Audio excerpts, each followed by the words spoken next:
Hello, horror lovers. Welcome to the chilling world of Mr. Haunt. Please subscribe. It's our biggest motivation to keep bringing you spine-tingling stories. Let us know in the comments which city you're listening from. If you enjoy this video, don't forget to hit the like button. Now, let's get into the stories.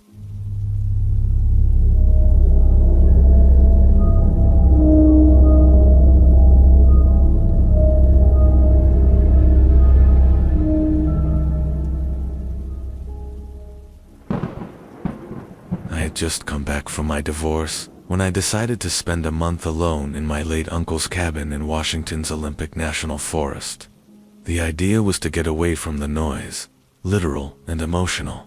No emails, no lawyers, no sympathetic friends telling me time heals all wounds. I just wanted to disappear for a while. The cabin was old, half-rotted, and hadn't seen a soul in over a year. But it sat beside a small creek and had a working fireplace, which was all I needed. I brought a pile of books, a rifle I barely knew how to use, and an unhealthy amount of whiskey.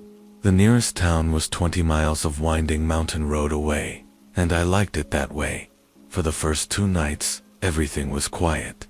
On the third night, I heard something breathing outside my window. Not an animal, not a person, something else. It started as a slow, deep inhale, then a grunt, then 2 heavy steps around the cabin, crunching through the pine needles. I grabbed the rifle, heart pounding, and waited by the window. But I didn't look out, not yet. Some instinct told me not to move. Whatever it was tall. It exhaled right up against the wood slats, as if it knew I was inside. It didn't scratch or bang. It didn't make any overt threats. It just stood there, breathing. By the time I got the courage to look outside, it was gone. But the ground the next morning told another story. I found tracks, huge ones, far too big to be a bear, and too deep to be human. 15 inches long, 5 toes, barefoot. They circled the cabin once, then vanished into the tree line. I told myself it had to be a prank. Maybe some mountain hermit screwing with the out-of-towner. That was easier to accept than what my gut was screaming. But that night, it came back, and this time, it knocked 3 knocks slow. Measured, like it knew exactly what it was doing. I held the rifle in shaking hands. Didn't say a word. Then the knocks came again. But from the other side of the cabin, it had moved around fast, faster than any person should be able to in the dark. Then silence, no footsteps, no breathing, just stillness. I slept with the rifle in my lap. The next morning, I found the tracks again, but this time, they weren't alone. Smaller ones followed behind, the same shape, just half the size. Whatever it was, it wasn't alone, and it had brought a child. I should have left then, I know that, but something about the cabin, something about that place, felt like it wanted me there, like it had been waiting for me, and not in a good way. 4 days later, I was down at the creek behind the cabin, washing my face, when I saw it, just for a second, across the water. About 50 yards away, partially hidden by trees. It was tall, at least 7 feet, covered in blackish, brown fur, with wide shoulders and impossibly long arms. Its head wasn't quite human, not quite ape, something in between. But what caught me most was its eyes. They weren't wild, they were aware. It didn't charge, didn't growl. It just stared, like it was measuring me. Then it turned and vanished silently into the brush. That night, the breathing returned, but closer, right up against the wall behind the bed. I didn't sleep, not even for a minute. I waited for dawn, packed my bags, and started the long hike down the mountain to my car. But the trail back was wrong. Trees that weren't there before were blocking the path. Broken branches, twisted trunks, and hanging from one low branch, my hat. I had left it inside the cabin. Something had been inside. It wanted me to know that, and it had let me leave. That's what scared me most. I made it back to my car by early evening, covered in cuts, shaking, and too afraid to look over my shoulder. I haven't been back to that cabin. I don't know if what I saw was Bigfoot, but I know it wasn't just some animal. It watched me, it learned me, and it chose to let me go. But every now and then, when I wake in the middle of the night, I swear I can still hear it, breathing just outside the window.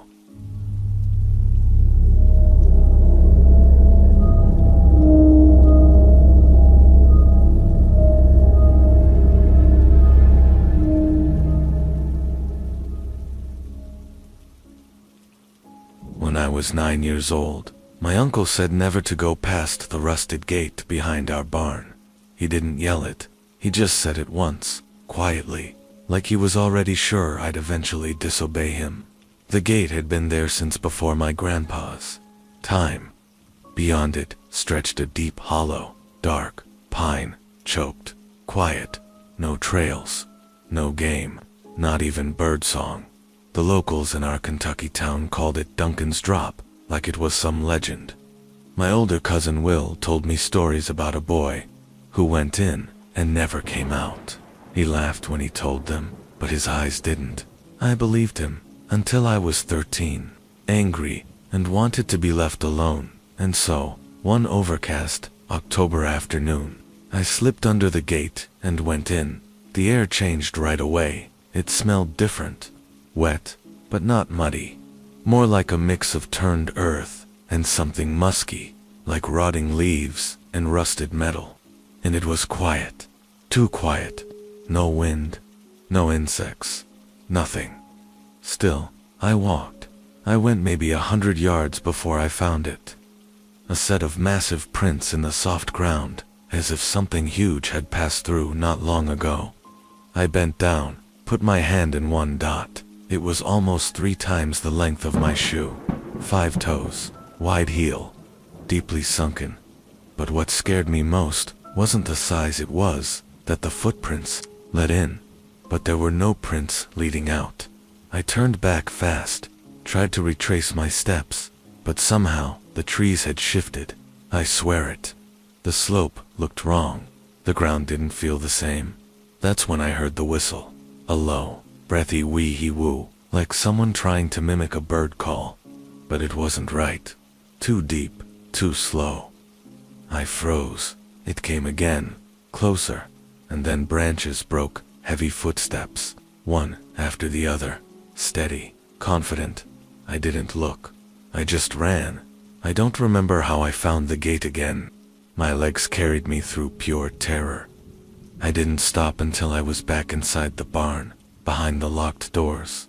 Later that night, as I tried to convince myself I had imagined it all, I heard something outside my window scratching, not like claws or fingernails, more like the back of a finger, testing, sliding. I was too scared to move. Then came the whistle. Again, W-H-E-E-E-E-E-E-O-O-O, comma, closer.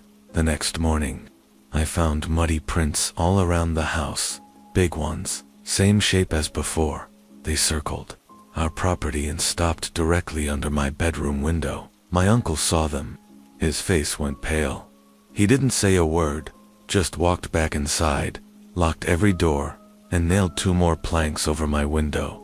From that day on, he never let me go outside alone again. I'm 36 now. My uncle's gone.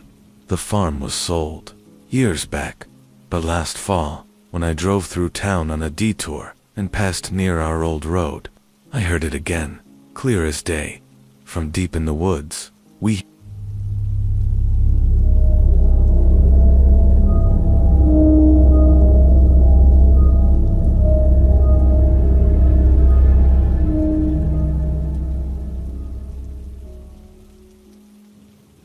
One night something happened which I cannot forget, not because it was terrifying, but because it made me question everything I thought was possible in the woods. I called home. I grew up in a small town tucked into the base of the Blue Ridge Mountains, the kind of place where your neighbors know your dog's name and your high school still has a payphone. We didn't have much, but we had freedom, miles and miles of forest to get lost in. There was an old train bridge just outside town that spanned a narrow ravine. It hadn't seen a train in 20 years, and even then, it only rattled a few times a month. Everyone called it Sutter's Bridge, even though nobody really remembered who Sutter was. The teenagers went there to drink or hook up. I went there to be alone. I was 22 when it happened. It was late October, and the leaves had turned into a firestorm of color. I had just broken up with my girlfriend, and I didn't feel like answering questions from my folks, so I packed a thermos of coffee and hiked out to the bridge around midnight. I was halfway across when I heard it, a low thump beneath my feet. Not the creak of old wood or the sway of the rails. Something heavy moving under the bridge. I froze. Thump. Another thump. Thump. Something was pacing beneath me, under the bridge, where there shouldn't have been anything but 100 feet of open air and granite walls. Then it stopped, and I swear on my life, I heard it breathe. Slow, deep, heavy. It wasn't wind. It wasn't my imagination. It was alive, and it knew I was up there. I backed away, careful not to run. The moment I turned, the boards beneath me creaked louder than they ever had, and that's when it screamed. It wasn't an animal sound. It was rage, pure, raw anger bursting from the rocks below. It echoed up the ravine and made my ears ring. My legs gave out. I had to crawl the last few feet off the bridge. When I made it to the woods, I turned and looked back. That was my mistake, because I saw it just for a second. A figure clinging to the underside of the bridge, massive, long arms, shaggy fur, a face that seemed wrong, too flat too. Knowing its eyes reflected red in the moonlight, it didn't try to follow me. It just hung there upside down watching. I ran the whole way back home, tripping over roots and nearly shattering my ankle on a rock. I didn't stop to breathe until I was inside, door locked, shotgun in hand, staring out the living room window like some kind of lunatic. I didn't tell anyone for years. Who would believe me? But here's the thing. A week later, a hiker went missing near that same ravine. His dog came back, bloody and shaking. They never found the guy. Locals started calling it a bear attack, but bears don't scream like that. They don't cling to bridges like insects. They don't watch you with eyes that know what you are. I've only been back to the bridge once. During the day, there's a pattern burned into the beams underneath. Massive handprints, like the wood itself, had been crushed and stained dark. I don't go into the woods alone anymore, and I never crossed that bridge after dark.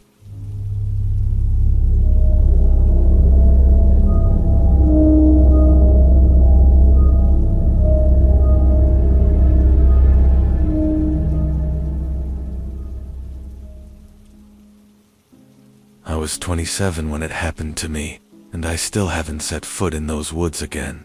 Not even to hunt. My dad left me his property when he passed, 32 acres of thick Tennessee forest, mostly pine and oak, cut through by a shallow creek and 2 old deer blinds. I used to visit every fall to bow hunt, just like he taught me when I was a kid. After he died, I started making the trip alone. It helped me feel close to him, kept the grief from clawing up my throat. In early November 2018, I went up with a new trail cam I'd saved for a higher end, one that did night vision and motion alerts straight to my phone. I strapped it to a tree along a game trail near the creek and left it overnight. Nothing unusual. I figured I'd get shots of deer, maybe a raccoon or 2. Instead, I got something else, something that shouldn't be out there. The first photo came in at 2:13 a.m. At first glance, it just looked like a shadow. A tall, blurry figure right at the edge of the frame, near the ground. I figured maybe it was a trick of light. But the more I stared, the less sense it made. It wasn't shaped right. Too tall, too wide, and there were eyes, 2 small reflections, low in the frame. The next photo, taken 6 seconds later, showed it closer. Still blurred, but the posture wasn't natural. It looked like it was stooped, hunched at the waist, but still over 6 feet tall. Its limbs were too long, and something hung from its side. Maybe fur, maybe matted moss, maybe something worse. The third photo was black. Just nothing, like something had blocked the lens. That's when the app crashed. I stared at the error on my phone, frozen. I could feel my stomach turning over like I'd swallowed ice water. Then I heard it. Hey, loud crack from outside, something heavy stepping on a branch, right outside the cabin. I turned off the lamp and crouched beside the window. My breath fogged the glass. I wiped it clean and looked out. I couldn't see anything at first, just the moonlight slanting through the trees and my truck in the driveway. But then, movement. Near the tree line, something tall. Watching, I couldn't make out its face, but the way it stood, still upright, it wasn't a bear. It wasn't a deer. It stood there for at least a full minute before walking back into the woods without a sound. I didn't sleep the rest of the night. The next morning, I went to retrieve the trail cam. I didn't even wait for sunrise. I grabbed my rifle, hiked out fast, and found it on the ground. The strap had been ripped apart, not cut, torn, like it had been yanked with unbelievable strength. The lens was shattered, crushed inward. Whatever it was, it didn't want to be seen again. I hiked back to the cabin, packed my gear, and drove off the property without even looking back. On the way home, I stopped at a gas station with Wi-Fi, transferred the images to my laptop, and deleted the app. I still have those 3 photos saved in a private folder. I don't show them to anyone. Not because I'm scared they'll think I'm lying, but because I'm afraid they won't. It's been 6 years. I haven't been back to the land. I lease it out now to a logging company. Let them deal with the woods. Whatever's living out there, whatever I saw that night, is older than our fences, older than our stories, and it doesn't care if we believe in it or not.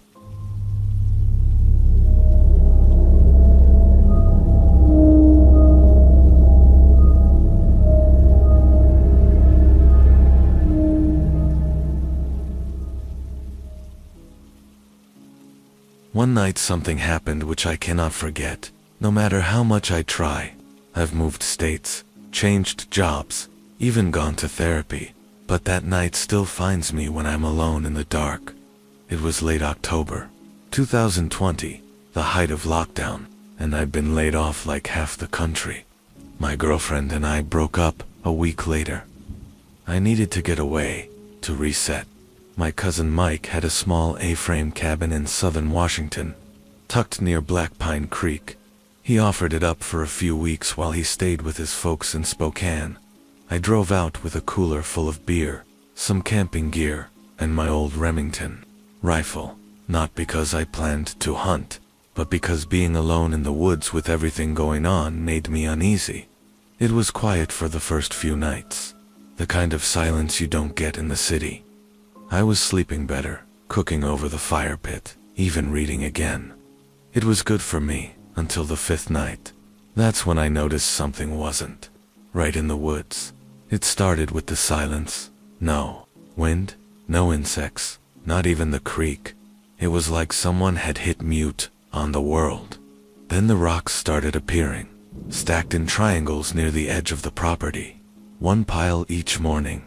Small stones balanced in a way that looked too precise to be natural. At first I thought some hikers or kids were messing with me, but there were no boot prints, no tire tracks, just those weird ritual-like stacks.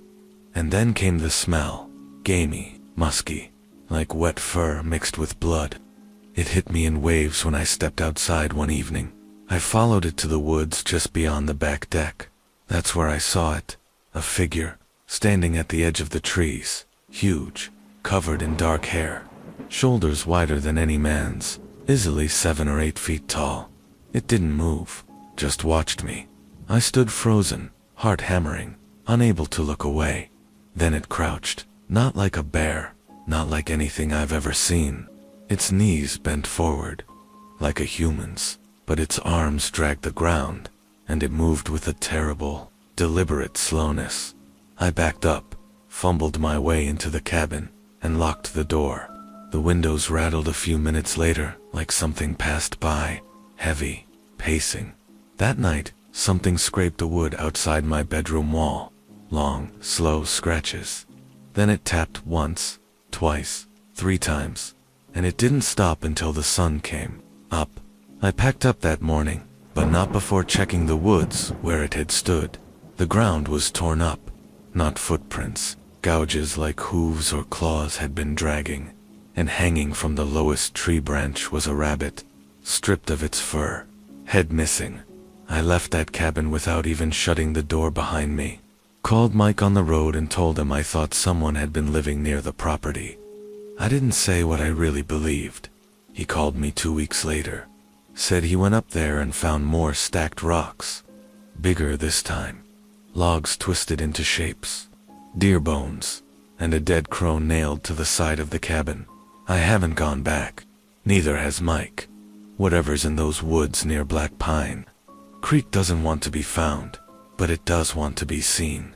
And once you see it, once it sees you, you're never the same again.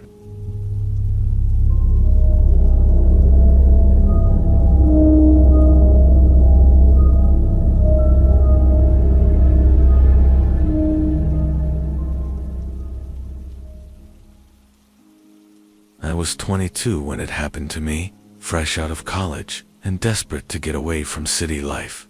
So when a job came up to work trail maintenance in northern Idaho, I packed my gear and took the first bus north. I figured I'd spend a few quiet months clearing brush, repairing signage, and hiking in peace. I didn't expect to come face to face with something I still don't fully understand, something that should not exist. The ranger station sat miles from the nearest town. No cell service, no neighbors, just pine, fir, and silence. I lived in a small ranger bunkhouse with 2 other seasonal hires, Clay and Sophia. They were good people. Clay, a quiet guy from Montana. Sophia, an avid hiker who never stopped talking about cryptids. Bigfoot's out here, she told me the first night, laughing. You'll hear the screams before you see him. I chuckled at the time, but 3 weeks later, I wasn't laughing anymore. It started with a noise. One night, while I was finishing paperwork by lantern light, I heard something outside, something long, loud, and painful. Not a bear, not a cougar. It was somewhere between a moan and a roar, like metal scraping against wood, but deeper, more alive. Clay and Sophia heard it too. We stood on the porch in the dark, listening. Then it came again, closer, this time, echoing through the trees, like it came from every direction at once. Sophia muttered, "That's it. That's the one." We tried to rationalize it. A large animal, an echo when, but we slept with weapons nearby that night, just in case. The next morning, the path leading into the woods was torn up. I'm not talking about branches broken or rocks moved. I mean torn, tree trunks twisted like rope, logs shoved aside like toys, claw marks in the soil, as if something huge had passed through on all fours. Clay thought it was a prank. Sophia didn't say a word.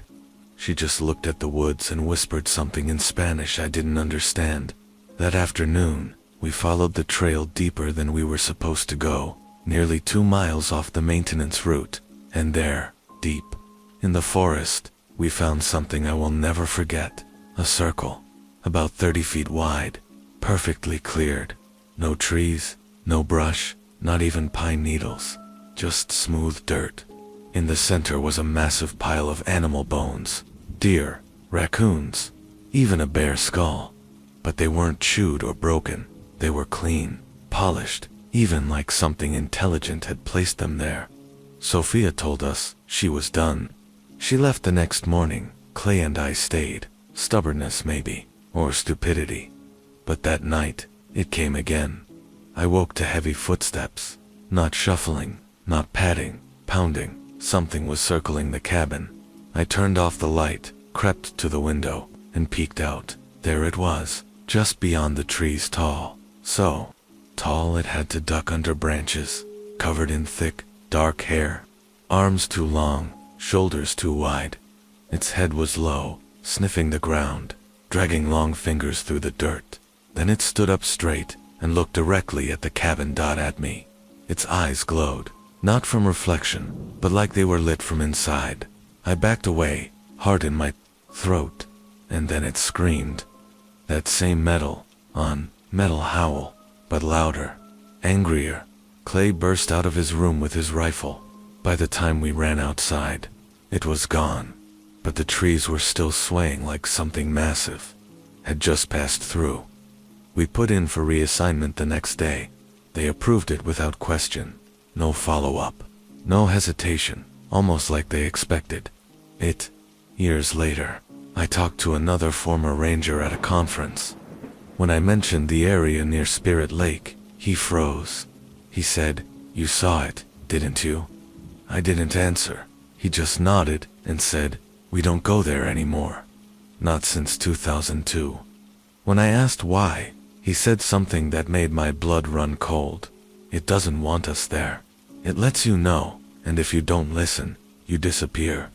I still have dreams sometimes of the clearing, the bones, the scream, and always, that face watching me from the tree line.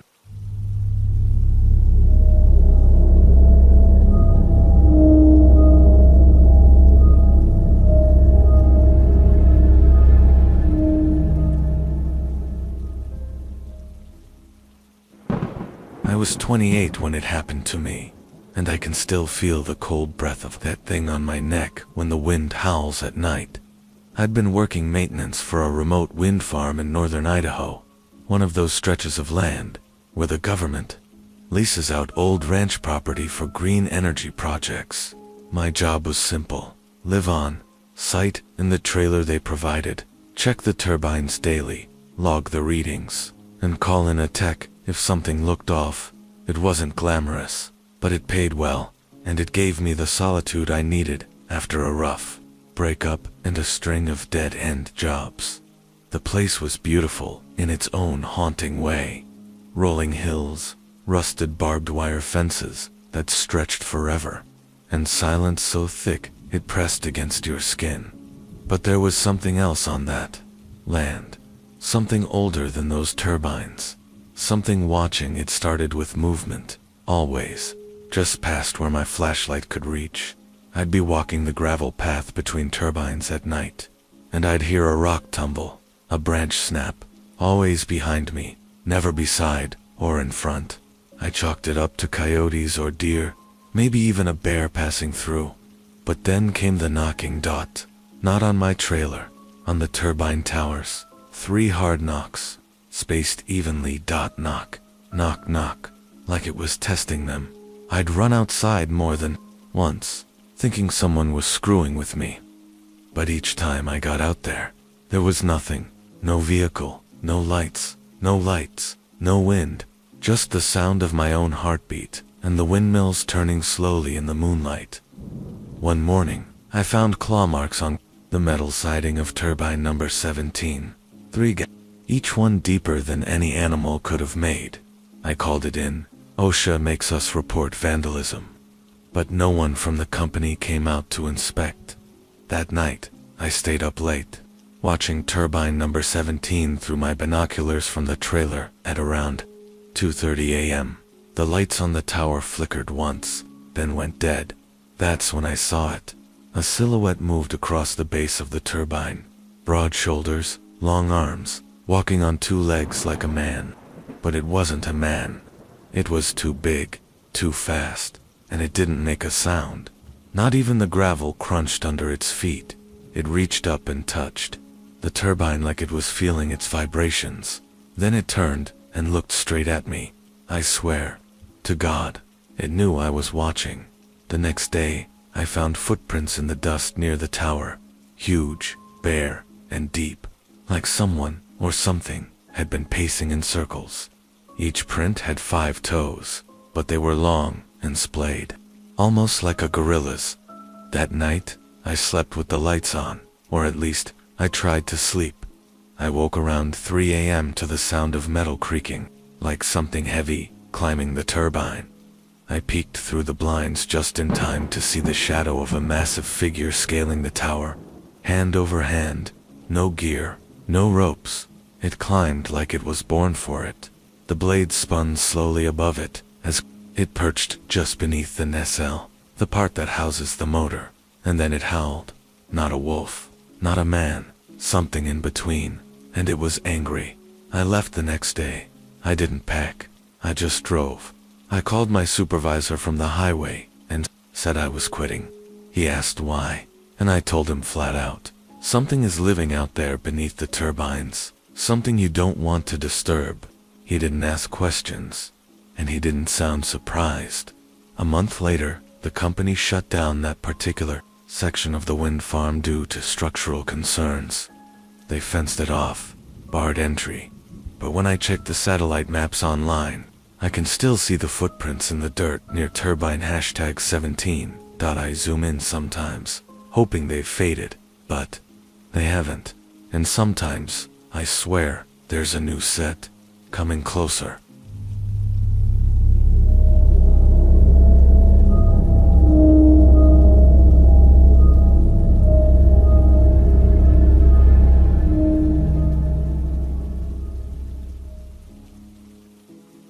When I was young, maybe 12 or 13, I saw something in the woods that made me stop talking for nearly a week.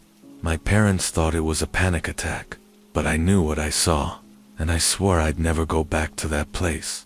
But life has a strange way of circling back. I'm 36 now, a wildlife photographer by trade. I chase storms, track wildcats, spend nights in rainforests and frozen tundras, anything for the right shot. That's how I ended up back in northern Georgia, deep in Chattahoochee National Forest, less than 20 miles from where I grew up. A fellow photographer tipped me off about strange animal movement near an old logging trail, deer herds scattering, nests abandoned, even a black bear carcass found high up in the trees. That last detail made no sense. Bears don't climb trees after dying, so I drove out with my gear, my camera traps, and an old scar in the back of my brain I'd tried to forget. The trailhead hadn't changed much, just older, more overgrown, the same rusted gate, same ravine off to the east where I'd once seen something move like a shadow through the trees. I'd set up camp a few hundred feet from the drop, off, out of sight from the main path, placed cameras on game trails, near berry bushes, anywhere I'd seen signs of life. Then I waited. The first 2 nights were quiet, almost too quiet. No raccoons digging in my food, no coyote calls, no owls, just wind and cold and the sound of my own breath. On the 3rd night, something screamed, not a person, not an animal either, a howl mixed with a growl that echoed like it came from inside the earth and it came from the ravine. I grabbed my flashlight and crouched low, creeping toward the slope with my hand on the pepper spray at my belt. The beam caught movement below, something big, dark, hunched, digging, or maybe sniffing the ground. But when I tried to focus on it, the light flickered.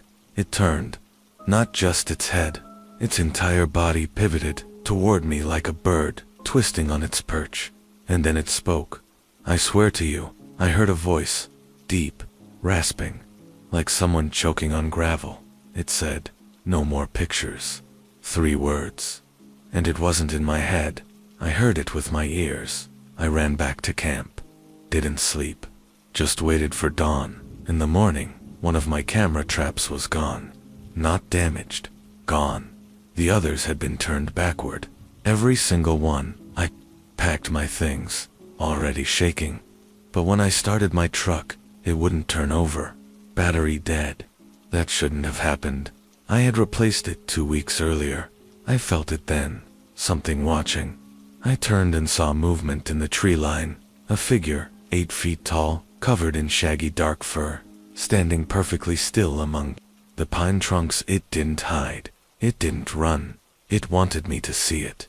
Then it opened its mouth and made A noise like a camera shutter. Click, click, click, 3 times, mocking me. I stayed in the truck until a ranger came by, around noon.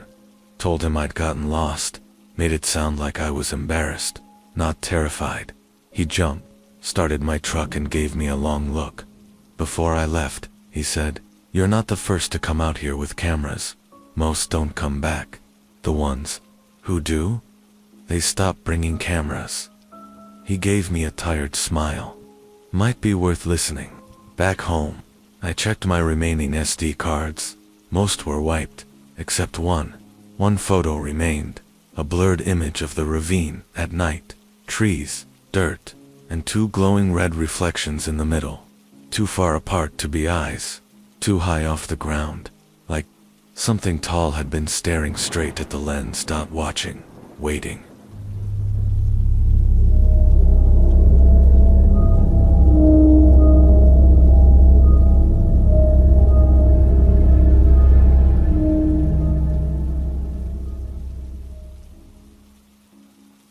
One night something happened which I cannot forget, no matter how many years go by. It was the night my brother ran into the woods, and something else ran after him. We were up in Washington, near the Olympic National Forest. My brother Thomas and I were close once. We grew up hiking trails with our dad, pitching tents in places most people wouldn't dare to drive. That's how we bonded, through nature, silence, challenge. But after Dad passed, things changed. Thomas got distant, angry, restless. One summer, he called me out of the blue and asked if I'd go camping with him again. He said he found a place our father once talked about, a hidden clearing near the edge of the old timber roads, where people claimed weird things happened. Classic dad folklore. I said yes. I wish I hadn't. We arrived on a Friday afternoon. The forest was dense, humid, and overgrown. The roads weren't marked, and the GPS got fuzzy after the first 10 miles off pavement. By the time we found the clearing, the sun was starting to dip, but Thomas had that old fire in his eyes. Just like Dad said, right? He whispered. We set up camp in silence. No birds, no bugs, nothing. The quiet was so thick it made your ears ring. At around 2 a.m., I woke to footsteps, not animal steps, human-like, slow, deliberate. Then came the breathing, heavy, wet, close to the tent. Thomas sat up and whispered, "Did you hear that?" I nodded, then something pushed against the tent wall. Just one long press, like a massive hand, sliding along the nylon. We held our breath, and then it was gone. We didn't sleep the rest of the night. In the morning, we found a trail of broken branches and large, deep footprints leading out of the clearing toward the denser woods. Thomas wanted to follow them. I said, "We should leave." He laughed. "This is what we came for." He grabbed the GoPro and headed off alone, promising he'd circle back within an hour. He never did. I waited 6 hours, yelled until my throat was raw. By dusk, I hiked out to the car and drove until I found a ranger station. I told them my brother was lost, maybe injured. I didn't mention the breathing or the footprints. I didn't need them thinking I was out of my mind. They sent a search team out at first light. Nothing, no blood, no gear, no sign of struggle. Just one thing they found: Thomas's GoPro. It was lying at the base of a tree, 5 miles from camp. The footage was corrupted, except for the last few seconds. You hear him breathing hard, running through brush, whispering something. It's following me. It's behind me. Then he stops, turns the camera toward the darkness behind him. For one frame, just one, you see a figure, 8 feet tall, covered in hair, eyes like mirrors, mouth too wide. Then the screen goes black. They called off the search after 2 weeks, said maybe he got lost, fell, or was taken by a cougar. But I know better. Something else lives in those woods. Something our dad may have believed in.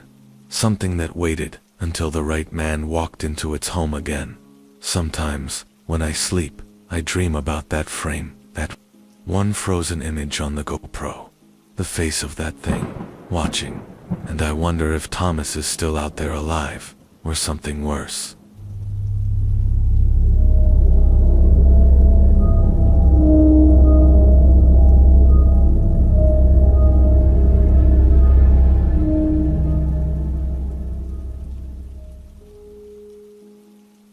One evening I was dizzy and out of sorts, but I couldn't shake the feeling something was wrong just beyond my backyard. What followed changed everything I believed about this world.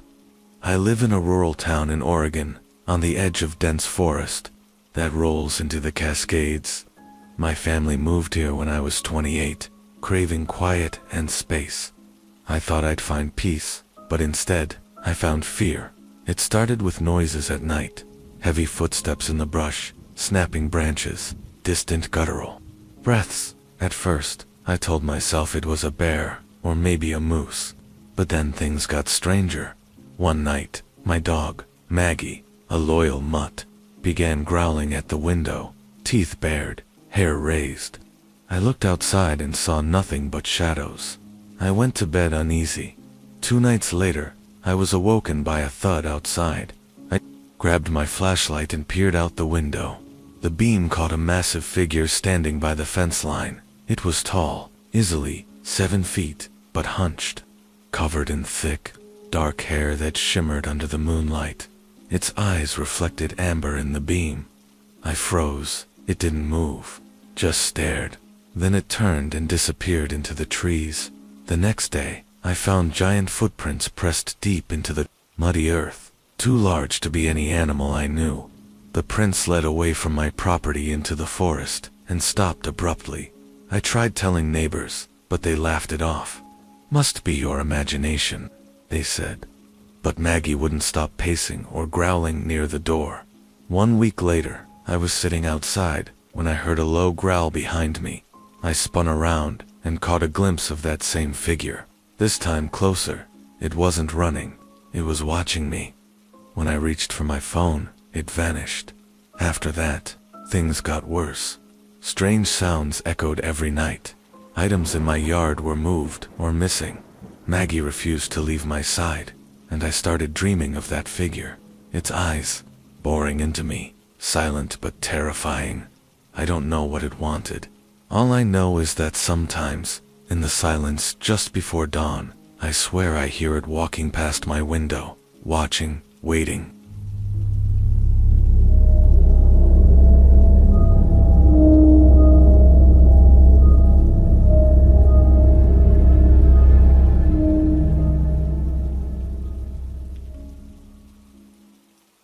When I was 19, I volunteered for a conservation internship deep in the mountains of northern Georgia. Something I thought would look good on a resume. I wasn't prepared for what we found in the restricted zone. The program partnered with the Forest Service to replant trees and monitor wildlife. They gave us maps, tents, GPS trackers, and rules. Don't wander off marked trails and stay out of the quarantine woods. I thought quarantine was just a dramatic name for protected land. I was dead wrong. There were 6 of us. Me, 2 other college kids, and 3 older volunteers. We hiked in 8 miles to a base camp surrounded by thick, overgrown forest. The first few nights were uneventful. Just nature, owls, wind, rustling underbrush. Then we heard the screams. They came from the east, near the restricted area. Long, agonized howls that rose and fell like someone was being torn apart. It wasn't a coyote or a bear. It was deeper, more guttural, human, almost. One of the older guys, Randall, told us to ignore it. Whatever's over there has a reason to. Be left alone. We all laughed nervously, but no one slept well after that 2 days later. We lost Sam. He was supposed to be taking water samples from a creek a mile out. Never came back. We radioed, called, even blew the emergency whistle.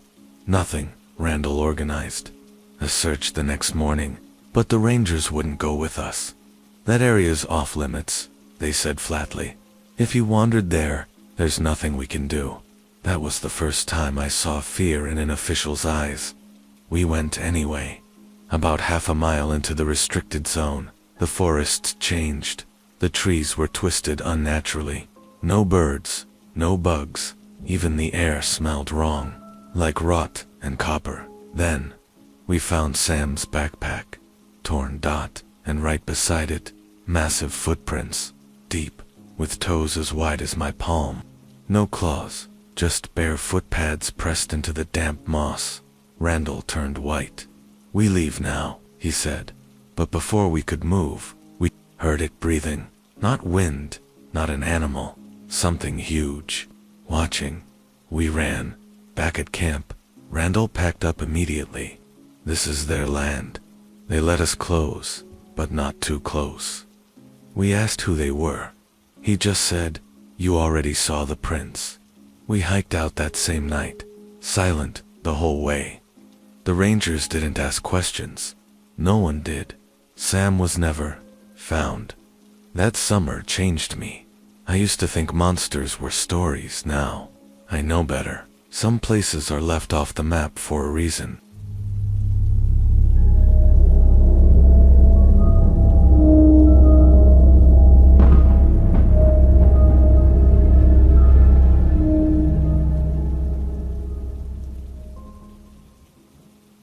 I was 14 when it happened to me. My Uncle Ray owned a rundown bait shop in northern Idaho, near the base of Selway Ridge.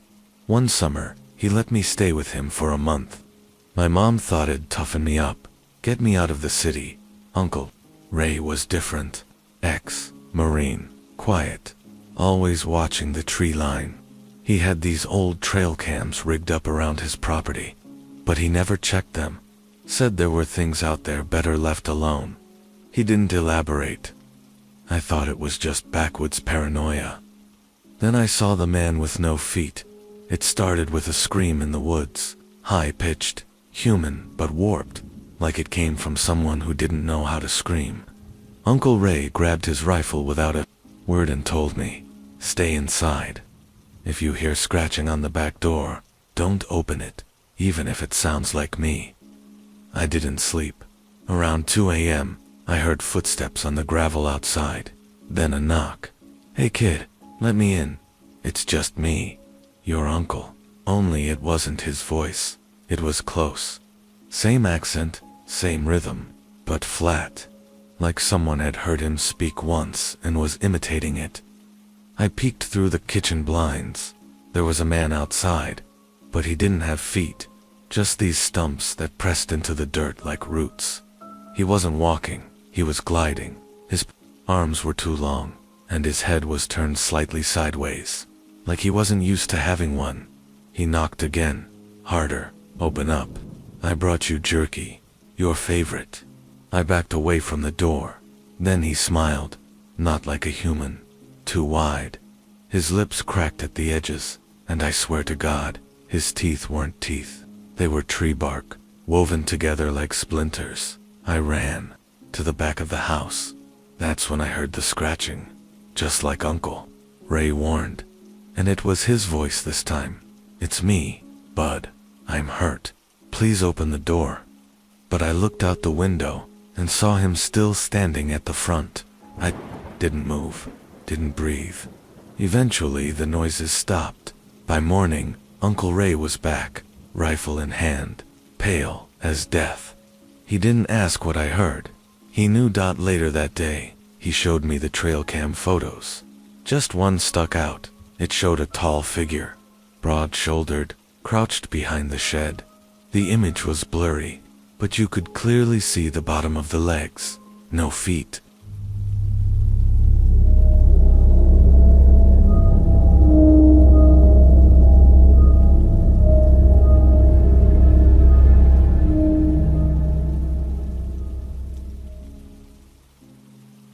One night something happened, which I cannot forget. I was camping alone near Black Hollow Ridge, an area just shy of the Washington border. It wasn't an official site. No fire rings, no rangers. Just me, my old army tent, and a stubborn need to disappear for a few days. Everything was fine the first night, But the second night, I woke up to breathing. Not mine. It was just outside the tent, deep, wet, and deliberate. Not sniffing, not huffing. Just breathing, like something massive was trying to keep quiet, and failing. I froze. My brain told me it was a bear, but it didn't move like a bear. I heard the crunch of pine needles, slow and heavy. Then something dragged its hand, or paw, or claw, across the fabric of the tent. Long fingers, 4, maybe 5, then silence. I didn't sleep, just sat there, knife in hand, until morning. When the sun came up, I unzipped the tent and looked around. No tracks, no broken branches. Nothing, except for a handprint on the canvas. It was at least twice the size of mine. Fingers thick like fence posts, palm dark with dried sap or blood. I took a picture. Should have left right then, but I didn't. I told myself I imagined it. That night, I didn't even bother trying to sleep. I kept the fire going, stared into the woods. That's when I saw it. Far back between the trees, something tall, hunched, covered in hair, but not shaggy like a bear. This was more braided, matted, like it had been dragging its body through mud and thorns. Its face was the worst part, half shadow, but I could see the eyes, tiny, sunken, and burning red like coals. Not glowing, just angry. It didn't roar, didn't charge, it just watched, and then it grinned. That's when I noticed the bones dot all around it, in the dirt, like some ritual ring, ribs, skulls, snapped femurs, all human. I grabbed my bag and ran, didn't pack, didn't look back. 3 days later, I returned with the sheriff. The site was gone. Tent, fire pit, bones, all gone, like it had been scraped off the earth. But I still have the picture of the handprint, and sometimes, when I'm falling asleep, I hear that breathing again. Slow, wet, patient, like it's found me again.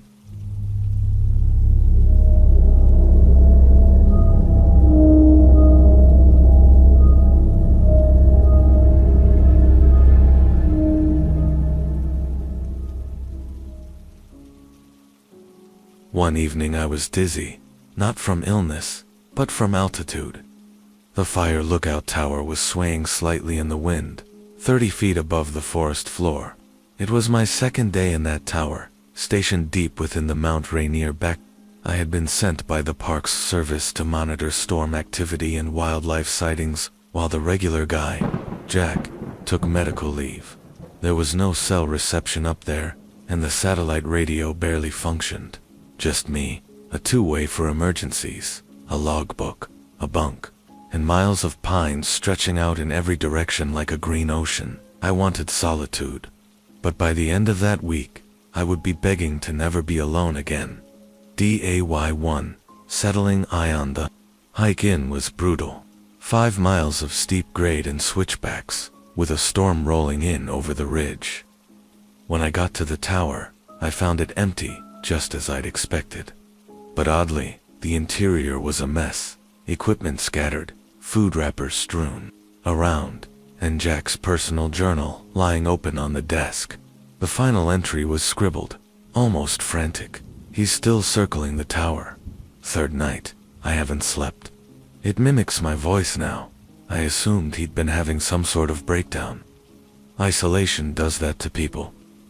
I cleaned up, radioed base to confirm I'd arrived, then settled in for the night. That's when I heard the first knock, not on the door, underneath the tower. 3 slow knocks, like someone tapping a stick on the support beams. I looked down from the deck, flashlight sweeping the ground. Nothing, just the sound of wind through the trees. DAY2. TRSKS. The next morning, I decided to check the area around the tower. That's when I found the tracks. They weren't fresh, maybe a day or 2 old, but unmistakably bipedal. Huge icily, twice the length of my own foot, sunk deep into the mud like whatever left them was heavy. There were dozens of them, circling the base of the tower in an uneven pattern. I followed them for about 100 yards before they vanished into the dense underbrush. Something about them didn't feel right. The stride was too long, and each step had claw marks dragging behind, like it shuffled rather than walked. I told myself it was a bear, a large bear back in the tower. I tried to forget it, but around dusk, I heard the knocking again. This time, it was faster, and I swear I heard something exhale beneath the floorboards. Day 3. A face in the trizzy didn't sleep that night. I kept the lantern burning and stayed by the window, clutching the binoculars, staring into the woods. Around 3 a.m., I saw movement at the edge of the clearing, just where the trees began. I caught the faintest glimpse of something watching me. It stood behind the trunk of a massive cedar. At first, I thought it was part of the tree, just a trick of the shadows. But then it moved slightly, just enough for its face to catch the light of the moon. It wasn't fully visible, but what I saw didn't look human. The eyes were too far apart, the brow too low.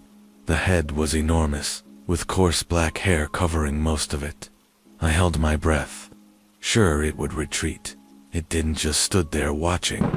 When I finally fell asleep around dawn, I dreamed about teeth the size of my fingers, buried deep in the earth like fossils waiting to be unearthed. Day 4. The MIC. This was the day things got worse. I was drinking coffee just after sunrise when I heard my voice outside the tower, clear as day. Hey, open up. I forgot my radio. I froze. It wasn't me. It wasn't human. The cadence was off, too stiff, like it was trying to sound casual, but didn't know how. I crept toward the door, heart pounding. You there? Come on, man. I left my pack. It was exactly my voice. Every inflection, every note, except for one thing. It was coming from the wrong direction. Not from the trail, but beneath the tower. I didn't open the door. I just sat there, knife in hand, listening as it repeated the same 2 lines over and over for 20 minutes. Each time a little more distorted, like a cassette tape melting in the sun. By noon, it was gone. I tried the radio. Dead. I was alone. Truly alone now. Day 5. Marchetti woke to scratching. Not at the door. On the roof that sounded like claws dragging across the metal. I burst outside, shotgun raised, but saw nothing. Then I looked down at the ground. There were symbols carved into the dirt, rough, crude shapes, arranged in a spiral around the base of the tower. Like a ritual, like a warning. In the center was the carcass of a deer, its ribcage ripped wide open, organs missing, and a bundle of pine branches shoved down its throat. Whatever was out there, it wasn't just watching, it was communicating. Day 6. Night of the H1TR. That night, it came closer. I didn't see it, but I heard it. Heavy breathing, right under the floor. Then came the laughter, not loud, not wild, just a low, guttural chuckle, like it was amused I hadn't run yet. Then the entire tower shook, just once, but enough to knock over my lantern and spill coffee everywhere. I grabbed my journal and scribbled a final message. If anyone finds this, don't come back. It's not Bigfoot. It's worse. It's something that wears skin like clothing. It watches. It mimics. It waits.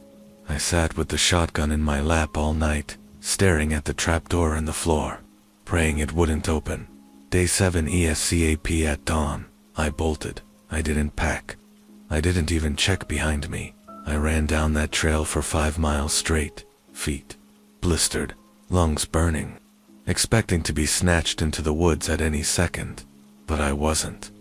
I reached base camp, collapsed, and when I came to, there were park rangers around me, shouting. I tried to warn them. They didn't listen. They sent someone else up there a week later. He never came back. Now, when people ask why I quit the park service, I don't tell them about the tower. I don't talk about what I saw, because saying it out loud makes it real, and I'm terrified it will remember me.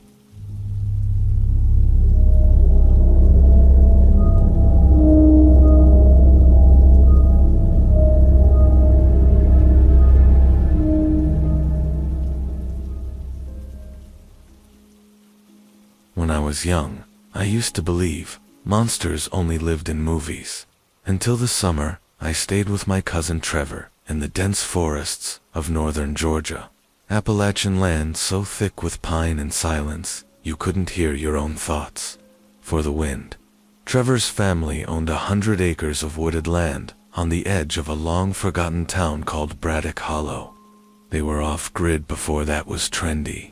No cell service, no Wi-Fi, just a cabin, an outhouse, and an old radio they swore only picked up religious stations. That summer, I learned 3 things. The woods are never truly silent. Sometimes, people disappear for reasons no one can explain. Bigfoot doesn't walk like a man. It walks like something that used to be one. Arrival, the scream on the rig I was 17, and stupidly brave. I thought I'd seen it all. Horror movies, ghost tours, even a bear once at Yosemite. But I had never heard a scream like the one that echoed across the trees that first night in Braddock Hollow. We were sitting on the porch, fireflies dancing, and Trevor was telling me about how their dog, an old mutt named Milo, had gone missing 2 weeks earlier. Just vanished. No blood, no signs of a struggle. He used to bark at nothing. We thought it was coyotes, Trevor said, but after he disappeared, the forest got too quiet. Right then, the scream came, high-pitched, feminine, like a woman being murdered. It rose from the trees in waves, each note fractured like it came from more than one mouth. I dropped my drink. Trevor didn't move. "It's not a person," he said. "Don't answer it. Never go toward it." I asked what it was. He wouldn't tell me, just locked the front door and whispered, "It comes every few nights. Pretends to be someone else." The trail with no end. The next morning, I found the trail. A narrow path through the trees I swore hadn't been there before. It was too clean. No overgrowth, no fallen branches. Like someone had cleared it recently. I followed it, despite Trevor's warnings. It led down into a ravine, past a dry creek bed, and into a ring of stones, arranged in a near-perfect circle. There were scratches on the rocks, deep gouges as if something with claws had sharpened itself there, something massive. That's when I heard the first voice. "Help me, please." It was faint.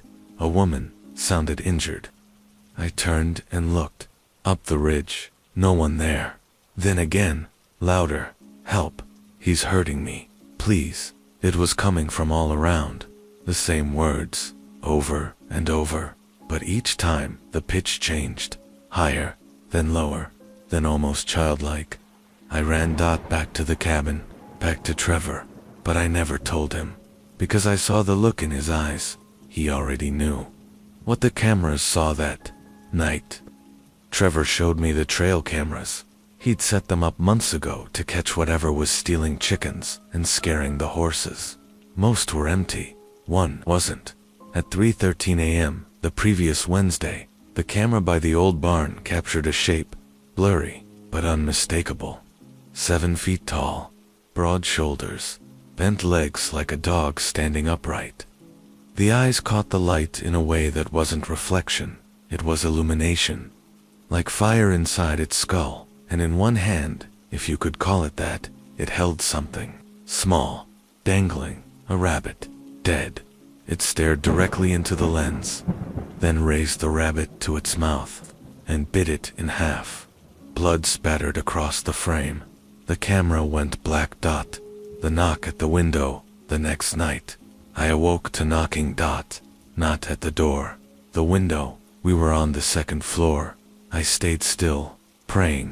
It was a branch, the wind, anything but what my gut already knew.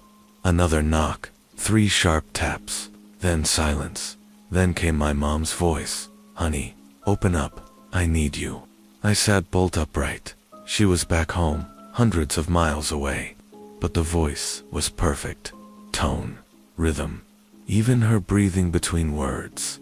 "Please, I'm lost, I'm cold, let me in." It repeated, a little more urgent each time, like a recording winding tighter. I covered my ears, waited when it finally stopped. I peeked through the curtains. Nothing but branches, until I looked down. Tracks that huge. 3-toed impressions in the soft dirt below. No shoes, no claws. Just raw skin pressed into the earth, like someone walking barefoot through hell. The hollow in the pines on the 5th day.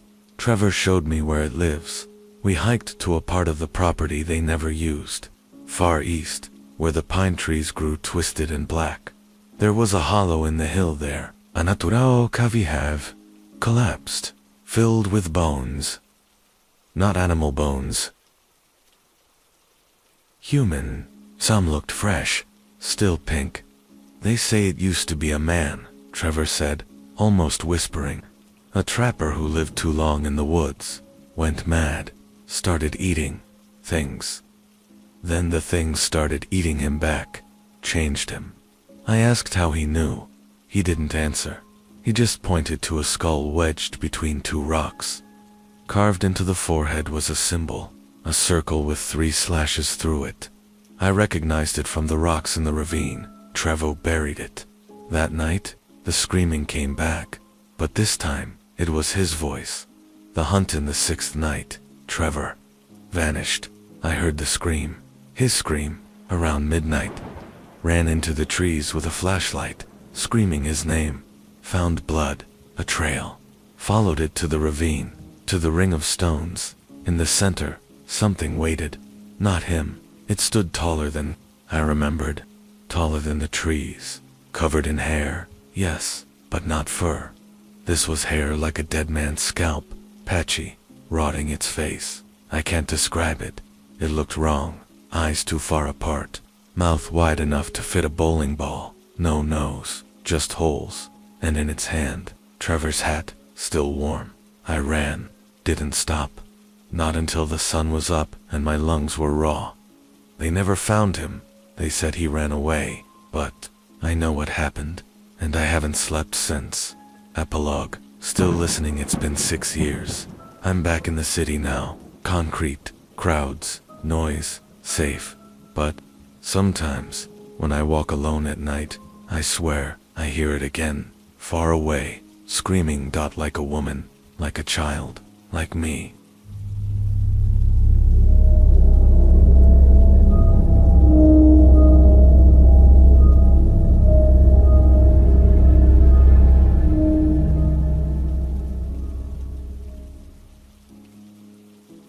One night something happened, which I cannot forget, no matter how many years pass.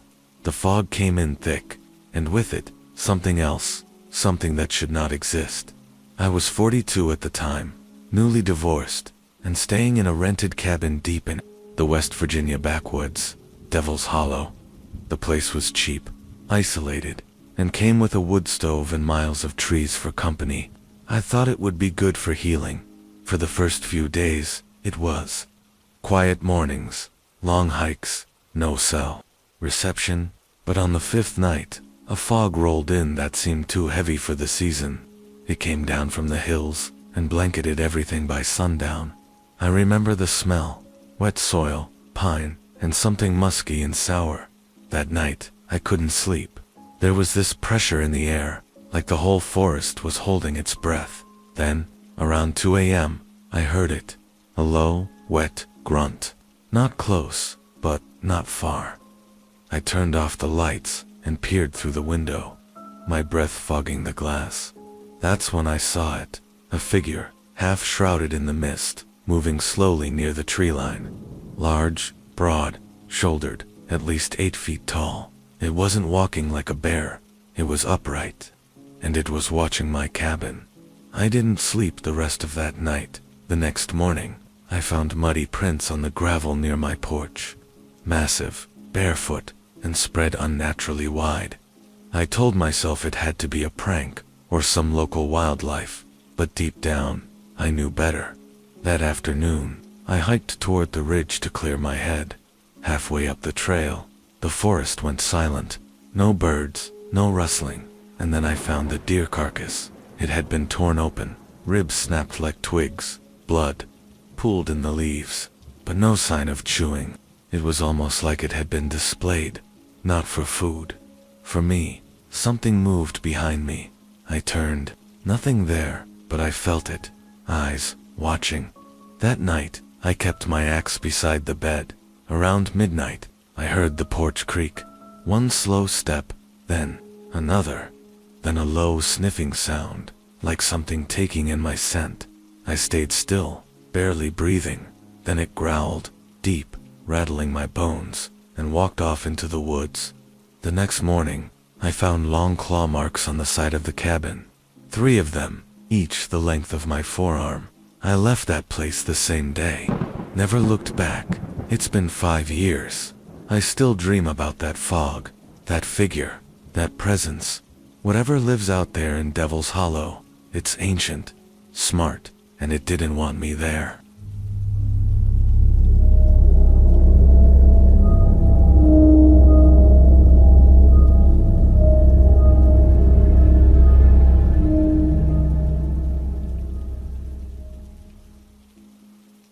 I was 27 when it happened to me. Back when I spent a summer helping my uncle repair his flood-damaged property in Washington state. What I saw in that riverbed still gives me chills. Even now, my uncle owned a chunk of land near the Olympic Peninsula. Dense, foggy country surrounded by towering trees and crisscrossed with old, overgrown trails. He called it the last untamed place in America. I thought he was just being dramatic until I saw it with my own eyes. That summer, a flash flood had washed through the edge of his land, collapsing part of the trail that ran along the Skokomish River. My job was to help clear debris and rebuild the fencing where it had been torn away. The first strange thing was the silence. You expect birds, bugs, the occasional crunch of something moving in the brush. But down near that riverbed, it was quiet like a church before a funeral. One evening, while stacking logs near the river, I noticed something wedged in the mud. A deer skull, split clean down the center like it had been cracked with a sledgehammer. Fresh, too. No rot. I took a photo and showed my uncle that night. He didn't even look. "Don't bring that kind of thing in here," he said, lighting a cigarette. "Some things don't like being noticed." I thought he was joking. Until the next night, around 2:30 a.m., I was woken by a thump outside my window. Then another. Slow, heavy steps around the cabin. I stayed still, heart pounding. There was no knock, no howl, just that awful sense of being studied. I crept to the window and looked out through a crack in the curtain. Something was standing at the edge of the tree line, silhouetted by moonlight, huge and hulking. Not a bear, taller, upright, its head tilted slightly, like it was trying to see through the glass. Then it turned and walked back into the trees. No hurry, like it knew I wouldn't dare follow. The next morning, I went back to the riverbed to retrieve my tools. They were gone, not scattered, not damaged, just gone. In their place, on top of a flat rock, was a pile of fish bones, stacked like a tiny pyramid. I'd never seen anything like it. I told my uncle again. This time, he looked me dead in the eye and said, "They're warning. You don't go down there after dark." I didn't listen. I needed answers. That night, flashlight in hand, I followed the path along the river after sundown. The woods were heavy with mist, and the trail seemed different, like it had shifted. About a mile in, I found a clearing with stones arranged in a spiral. At the center was another deer skull, this one with a crude, human-like handprint smeared in ash across its face. Then the forest exploded. Cracking limbs, low growls, footsteps surrounding me. I ran. I didn't look back, even when I heard something crashing through the underbrush, matching my pace. I didn't stop until I reached the cabin, locked the door, and turned every light on. I left the next morning, packed in silence. My uncle didn't ask why. As I pulled out of the long dirt road, I glanced in the rearview mirror, and there, far in the trees, was a face. Dark, wide, set eyes, watching. People laugh when I tell them, or they get quiet. But those woods aren't empty. Something ancient lives out there. and we were never meant to find it. You don't need to believe me. Just don't go near the Skokomish River after sundown.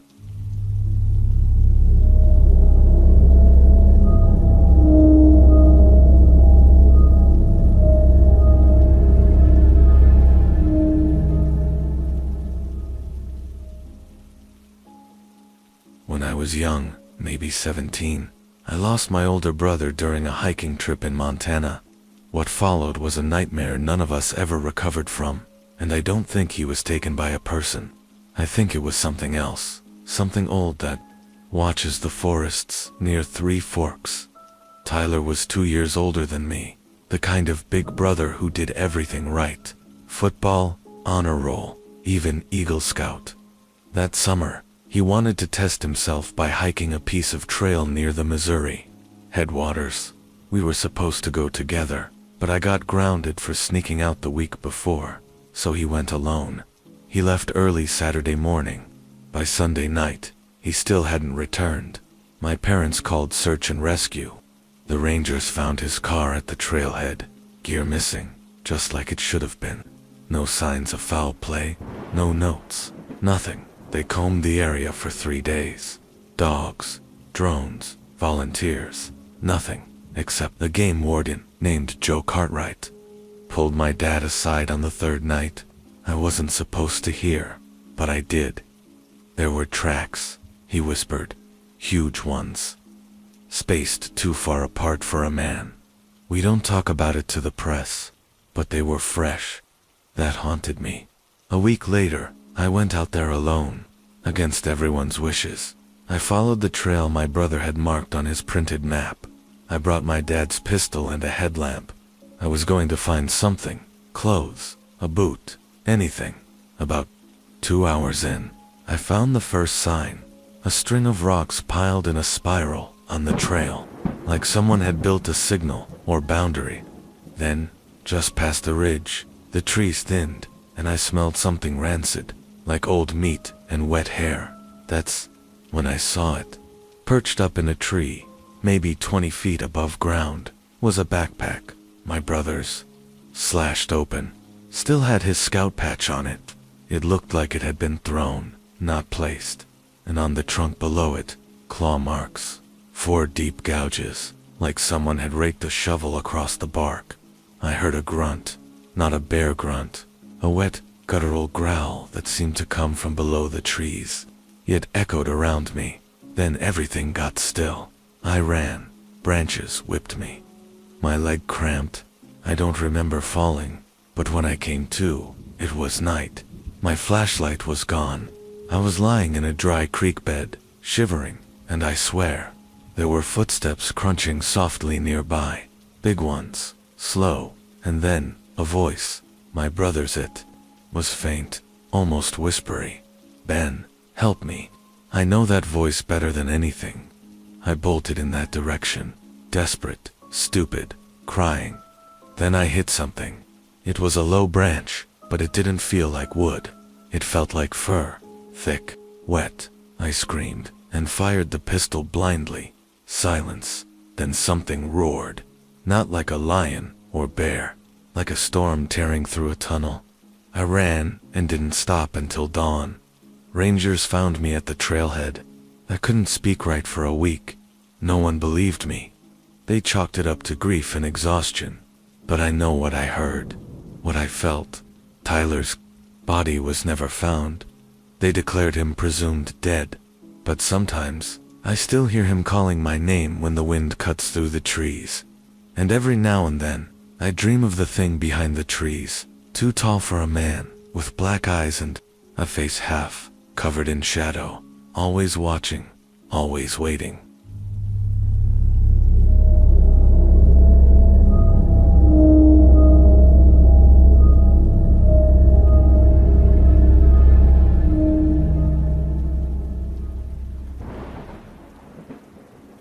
When I was young, my uncle used to say, "There's a reason some trails stop showing up on maps."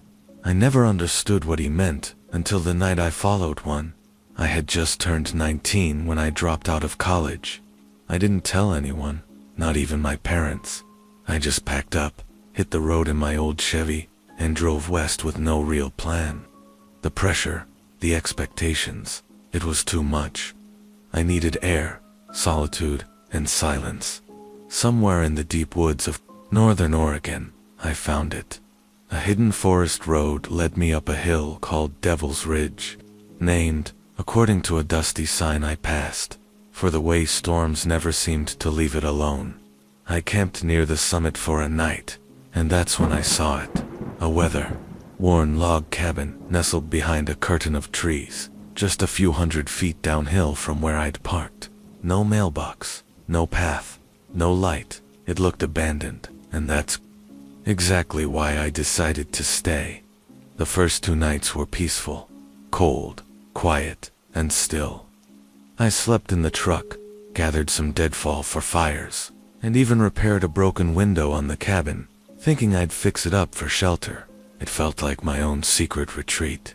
But on the 3rd night, everything changed. It started with noise, low rumbles, like breathing, but not human, not an animal I recognized either. Then came the smell, rot, damp hair, wet earth that I'd never seen. The sun. I stepped outside to check the perimeter with my flashlight, expecting maybe a bear, or hoping for one. But the second I swept the beam toward the tree line, I saw eyes, high up, reflecting gold, unblinking. The thing stood perfectly still, half shielded by a spruce, but I could see its outline. Thick, massive shoulders, long arms hanging unnaturally low. And the face, it wasn't a gorilla, wasn't a man, it was something between, and it was watching me like it had been doing so for a while. I backed toward the cabin, barely breathing, trying not to trip on the brush beneath my feet. I slammed the door shut, bolted it with a fire poker wedged across the frame, and turned off every light. I sat in the dark, holding a hatchet in both hands, and listened. That's when I heard it move. Not walking, pacing, circling the cabin. It tapped on the walls, light at first, like fingernails on old wood, then harder, louder. A low growl vibrated the floorboards, and I realized it wasn't pacing. It was testing at some point. I must have blacked out from fear or exhaustion, because I woke up just after dawn with the hatchet still in my lap and my heart thudding like I'd run miles. There were no tracks outside, no blood, no scratches, nothing obvious except one thing. A pile of dead squirrels stacked neatly in front of the door, 12 of them skinned, laid out like an offering. I left that morning, didn't pack, didn't look back. I drove until I reached a payphone in a small logging town and called my dad. I lied and said my car broke down. I never told him about the cabin or the creature, but I think about it all the time, especially when I see stories online, trail cam footage, mysterious howls in the night, so-called sightings. I don't know what I saw. Bigfoot, Sasquatch, some undiscovered branch of man. I don't care what people call it. I just know it watches, and sometimes it waits.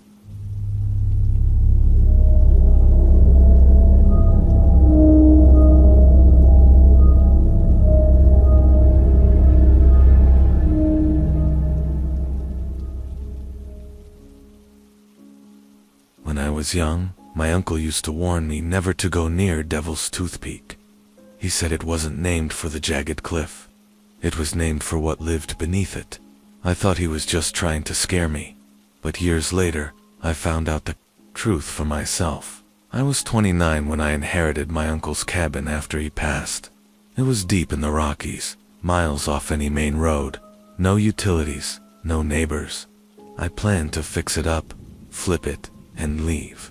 But something about the place, it kept me there longer than I intended. It wasn't just the isolation, it was the way the woods felt watched, especially at night. The first time I noticed anything strange, it was subtle. Trees snapped, not dead branches falling, fresh breaks, thick trunks splintered like matchsticks, too high up for an axe. One morning, I found muddy prints by the creek. At first, I thought they were bear tracks, but they weren't shaped right. They were wider, deeper, and Most unsettling, they looked like feet. Human feet, but way too big. I set up a trail cam, hoping to catch a bear or maybe even a cougar. What I got was different. At 3:47 a.m., the camera snapped a shot of a massive shape crossing the tree line. It was blurry, but the silhouette was unmistakable. Broad shoulders, arms nearly reaching the knees, no visible neck, and its eyes reflected white. I convinced myself it was a trick of light, or a prank, until I saw the scratches on the cabin door. 3 long gouges, too deep for any knife, too high for a raccoon, or even a black bear. They weren't just scratches. They were marks, almost symbols, like something was claiming the place. One night, after a heavy snow, I heard it, not footsteps, breathing slow, rhythmic, just beyond the wall of the cabin. Near the back window, I turned out the lantern and held my breath. Then movement, heavy weight shifting on the porch, boards creaking under something massive. I didn't look out. I didn't move. And just when I thought it had left, there was a knock. 3 slow, deliberate knocks, like it wanted me to answer, but I didn't. The next morning, I found something on the porch, a dead elk, neck broken, twisted in a way that looked more like rage than hunger, and next to it, another set of prints. This time, they were smaller, not as wide, still barefoot, more than one. That was the last straw. I packed up before sunset, hiked to my truck, and left half my tools behind. Months later, I returned with a buddy and some gear to retrieve what I left. But the cabin wasn't empty. Not anymore. The windows were broken, the door torn off its hinges. Inside, the walls were covered in mud, leaves, and handprints. Huge, human, shaped, everywhere. But what chilled me the most was what we found under the floorboards, where my uncle used to keep his dry goods. A pit, freshly dug down inside it. Bones, animal, mostly, but not all. Some looked human, and on the wall above the pit, scratched into the wood, in clumsy, crooked letters, "Stay." We didn't. We haven't gone back since.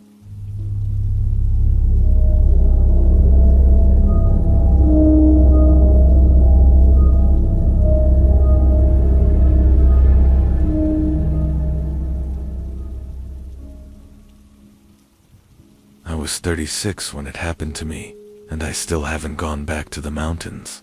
Not even once. I grew up in central Washington, but in my mid-30s. After a divorce and too many years in a cubicle, I started over. Moved to a small town near the base of the Cascade Range. Clean air, no neighbors, nothing but forest. That's what I thought I needed. Peace. I bought a used trailer on an old logging road and settled into the rhythm of quiet mornings and wood. Stove coffee. Everything was perfect, until the first snow. It came early that year, late September, and with it came tracks. Not deer, not bear, something else. Huge, wide, 5 toes. A heavy stride, they appeared in the snow just beyond my deck. Not heading toward the house, away from it, as if whatever left them had been watching. I figured it was a hoax, maybe some hunter screwing with the new guy. But every morning after that, there'd be more. The prints weren't random. They always led back to the same place, the ridge across from my trailer, just beyond a narrow ravine. I started using binoculars, trying to spot movement. Once or twice, I thought I saw something, just a shape between the trees, big, upright, motionless. At night, I began hearing sounds, heavy cracking of branches, deep, low whistles, like someone calling a dog, but too far, too distorted. And then there were the eyes. One night, just before midnight, I stepped outside to smoke. The snow reflected the moonlight, giving the woods a silvery glow. And that's when I saw them, 2 glowing amber eyes staring at me from the ridge. Not blinking, not moving, just staring. They were far too high off the ground to be from any normal animal. I stayed inside the next day. I locked the doors. I didn't sleep. The following morning, I found a dead rabbit nailed to a tree by my shed. Not just killed, arranged. Its legs were broken inwards, its head twisted unnaturally. That's when I packed a bag. I was ready to leave, but the road out was blocked. A tree had been pushed down across the path. Not cut, pushed, clean out of the earth. Roots exposed. I still don't know how something could do that without equipment. I tried calling for help. No signal. No way to climb around the tree in the snow without risking injury. I was stuck. The second night, it got closer. I heard it around 2 a.m., slow, deliberate steps circling the trailer, then a low rumbling growl. Not canine, not bear. It sounded like a person mimicking an animal. Then something pressed against the side of the trailer, enough to make the wall creak. I stayed crouched in the kitchen with my shotgun aimed at the door. At one point, the knob jiggled, but it never opened. By morning, the tree blocking the road was gone. Not broken into pieces. Not cut. Just gone. I drove out without even loading the rest of my gear. I told the sheriff. He nodded like he'd heard it before. Said there were old stories about something big in those woods. Didn't laugh. Didn't joke. Then he asked, "You ever gonna go back?" I told him no. He nodded again. That's probably for the best.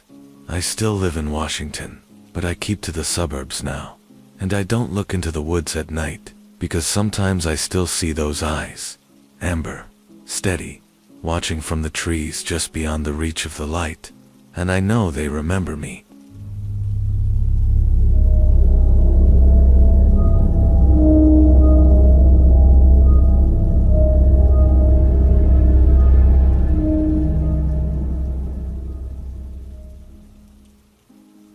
One night something happened, which I cannot forget, not because of what I saw, but because of what I smelled. People don't talk about that enough, the smell that comes before something awful.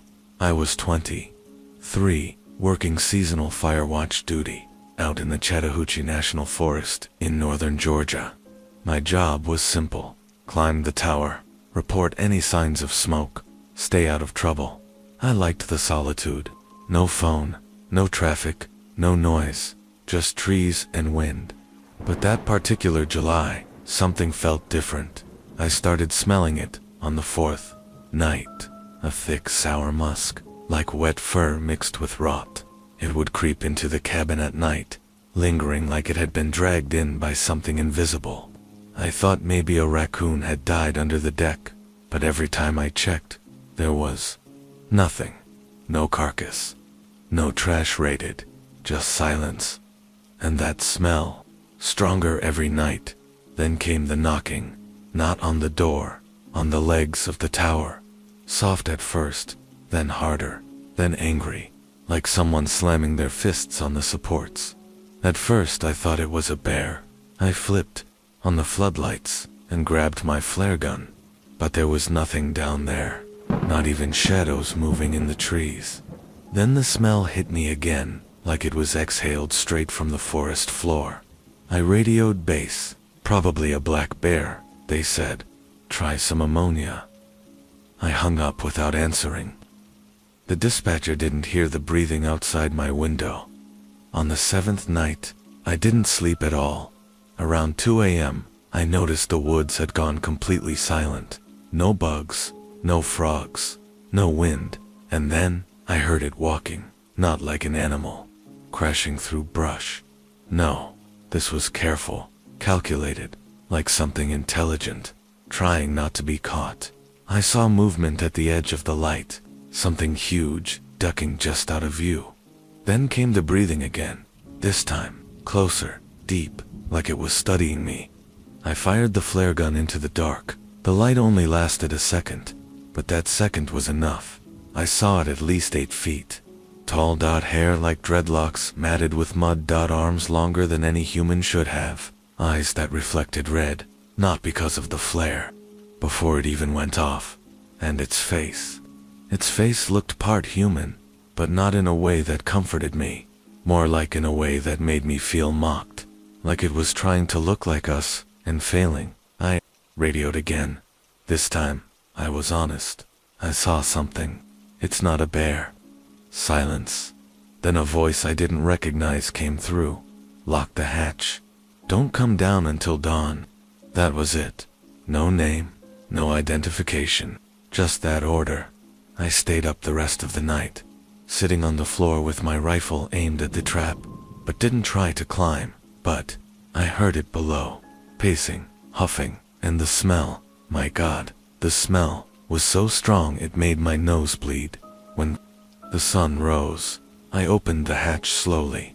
The forest looked normal, but beneath the tower, I saw something carved into the dirt with a stick. "We see you," not written like a person.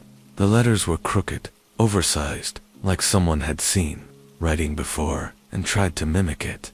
I quit that same day. They didn't ask why. I think they already knew.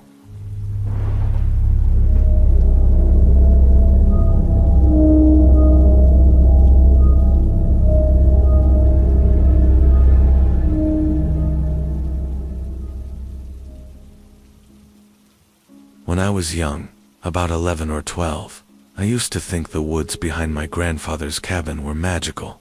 Looking back now, I think they were. Just not in the way I believed. We used to spend every summer in Oregon, right near the edge of the Umatilla National Forest. Grandpa's land backed up to a dense ridge of pine trees that ran so far and so thick. The sun barely touched the floor in the middle of the day. The locals called it Whispering Pines. Not just because the wind sounded strange through the needles, but because people said the trees whispered back. Of course, no one ever admitted what they really thought. Not until much later. That summer, I started noticing something strange. Every morning, the ground near the edge of the woods would have new prints. Huge ones, 5 toes.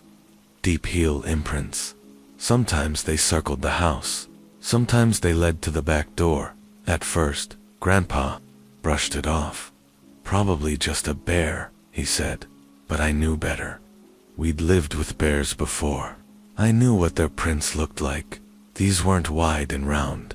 They were long, narrow, human-like, but too big.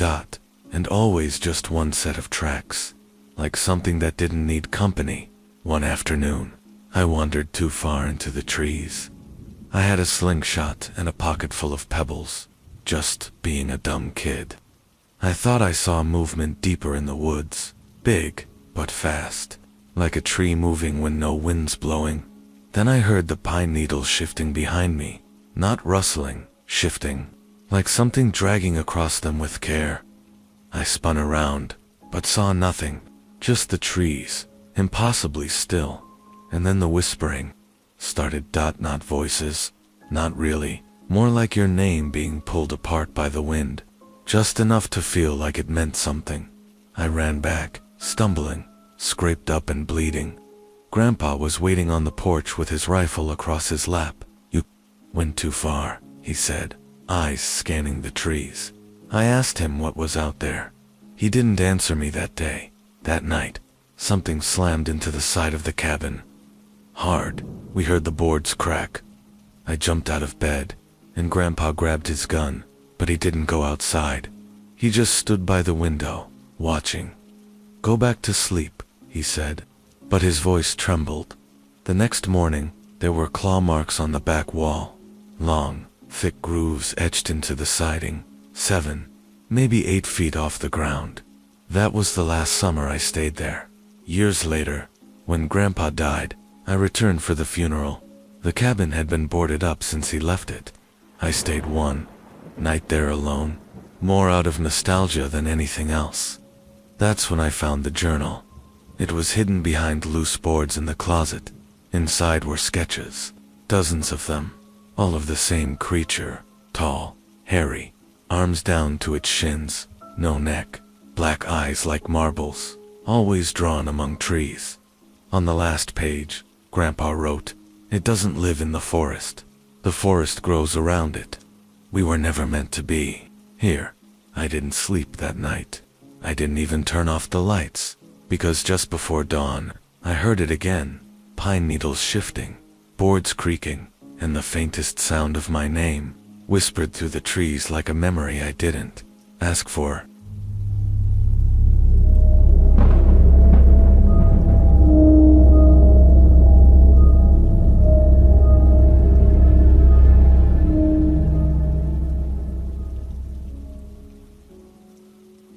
I was 19 when it happened to me, and I swear I've never been the same since. There are some places in this world that don't belong to us, and Black Hollow is one of them. My cousin Drew and I had always been close. We grew up like brothers, in the backwoods of West Virginia, where family ties run deep and the mountains are thicker than blood. Every fall, we'd go camping near Black Hollow, a steep forest, choked valley, a few miles from his family's cabin. It was tradition, a rite of passage, almost. That October, we packed up for a 2-night trip, just the two of us. Number cell signal, no civilization. Drew wanted to prove he could make it through the woods without a map. I just wanted the peace. We got to the site by late afternoon. It was beautiful in that rugged, forgotten way. Trees arched like rib cages overhead, the sky barely visible through the canopy. We built a fire, cooked some meat, and settled in, but sometime past midnight, I woke up to the sound of footsteps outside the tent, heavy, deliberate, too heavy to be a deer, too slow to be a bear. I reached for the knife I kept beside me. Drew whispered, "You hear that?" I nodded. We stayed frozen, listening. Then, we heard it breathe. Not close, but not far either. It sounded thick, wet, like someone with lungs too big for their chest. The next morning, we found deep impressions in the soil around the fire pit, longer than a man's foot, wide as both of mine together. Toes, not hooves. No claws, toes. Drew said nothing, just packed faster than I'd ever seen. "We're heading back," he told me. But I argued, "We just got here." He looked me in the eyes and said, "That's not an animal. That's not a thing we can fight." I should have listened. We stayed one more night. At dusk, a fog rolled into the hollow, fast and sudden, like it poured out of the ground. By full dark, we couldn't see past the fire. Then came the noise, trees cracking, not one or two, many, as if something was stomping through the forest. Then the scream. It wasn't human, but it wasn't animal either. It was, in between, like a man being ripped open inside a cave. Drew grabbed his flashlight and stepped out. "Don't," I said. "I won't let it circle us," he replied. He walked about 20 feet, flashlight darting through the fog. Then he stopped. "I see it," he whispered. "Oh my God." And then he screamed. Not like a startled yell, not a trip and fall scream, a scream of pain, then silence. I ran after him. His flashlight was still on, lying in the leaves. But Drew was gone. No blood, no signs of a struggle, just drag marks in the dirt, deep and wide, like something had hauled a body into the trees. I fired 2 shots into the woods. Nothing answered. Nothing moved. But I could feel it, watching me, breathing just out of reach. Search teams looked for. Dazed dogs couldn't track him. Helicopters couldn't see through the canopy. No body, no clothes, nothing. I told them what I saw. They chalked it up to trauma, shock, hallucination. But I know what took my cousin. I saw its shape in the fog, too tall, too wide. Its arms hung lower than its knees, and its eyes reflected like dull glass. It wasn't a bear. It wasn't a man. It was something older than the forest, and it knew we didn't belong there. I never went back, not because I'm scared, though I am, but because I think it remembers me, too. And if I go back to Black Hollow, I don't think I'll come out again.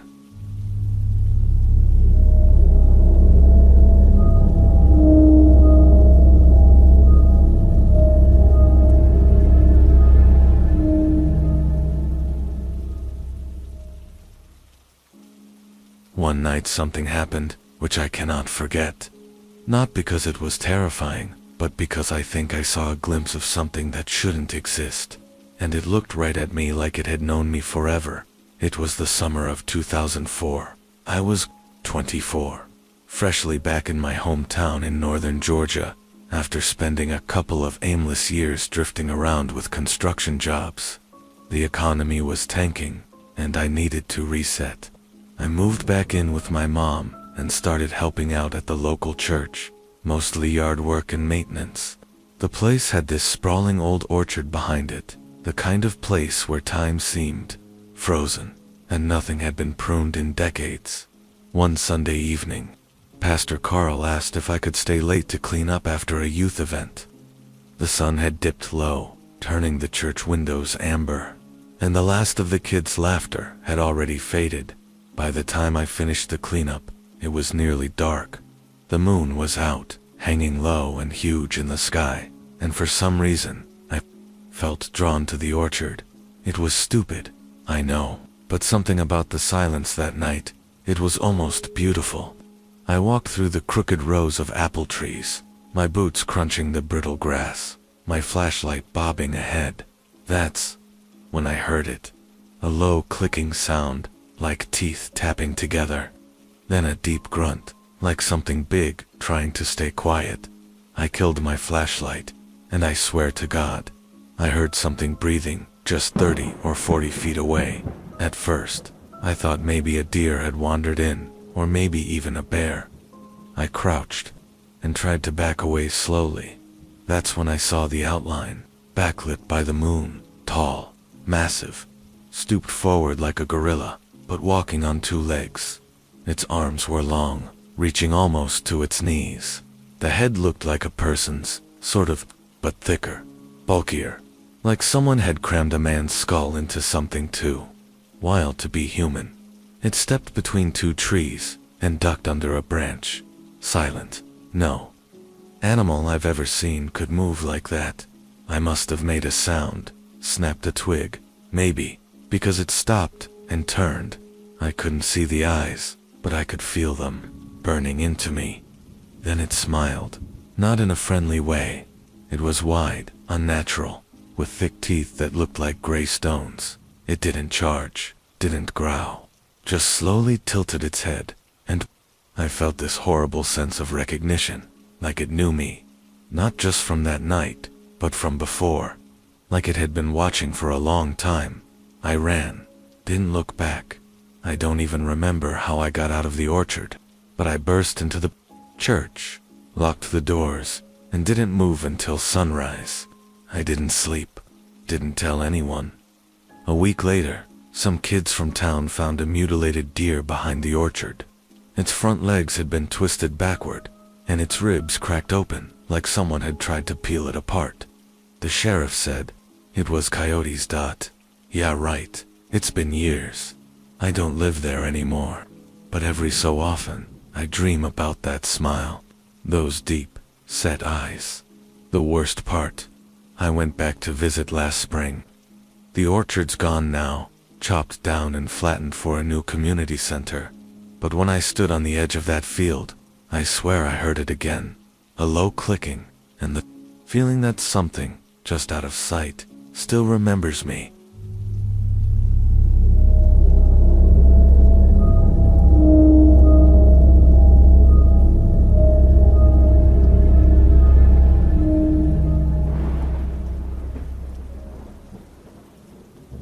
One night something happened, which I cannot forget. Not even after all these years. Not even after therapy, whiskey, or prayer. I was working fire, watch duty, during a record, hot summer, in the Pacific Northwest. The kind of heat, where everything feels brittle. Your skin, the trees, even your nerves. I was stationed alone, in an old lookout tower, miles from any paved road, perched above a thick basin of pine and fir. It was peaceful, mostly. Boring, even. Until it started calling. The first time I heard it, I thought it was a coyote. It was distant, high-pitched, and echoing through the trees. But as the cry went on, it began to change. It got deeper, throaty, like a grown man screaming in terror and rage at the same time. I froze. It didn't sound like any animal I'd ever heard, and I've heard plenty. I radioed it in. Dispatch just said, "Keep an eye out. Might be a bobcat."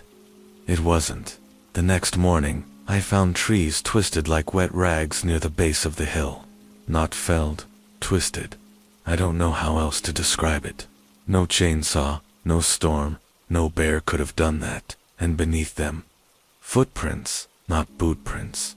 Bare feet, longer than mine, wider, to dot, and beside them, drag marks, as if something had been hauling a body or a carcass. The soil was gouged, clawed like it had been raked. I took pictures, sent them back. They told me to document it and stay in the tower by nightfall. The screaming started again, closer this time. I could hear trees breaking. Not falling, breaking, as if something massive was pushing its way uphill. I pulled my rifle and stayed inside. Lights off. At exactly 2:11 a.m., something hit the side of the tower. Not a branch, not a bird, something huge. The whole cabin shook. Wood cracked. I didn't breathe, didn't blink, and then it started climbing. I heard the weight of it on the metal stairs, step by slow step. Then it stopped just outside the door.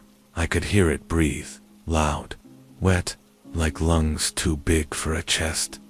Then it did something I'll never forget for as long as I live. It spoke, not words. Mimicry, it said, in a strained, unnatural voice. "Let me in." I didn't move. I couldn't even raise the rifle.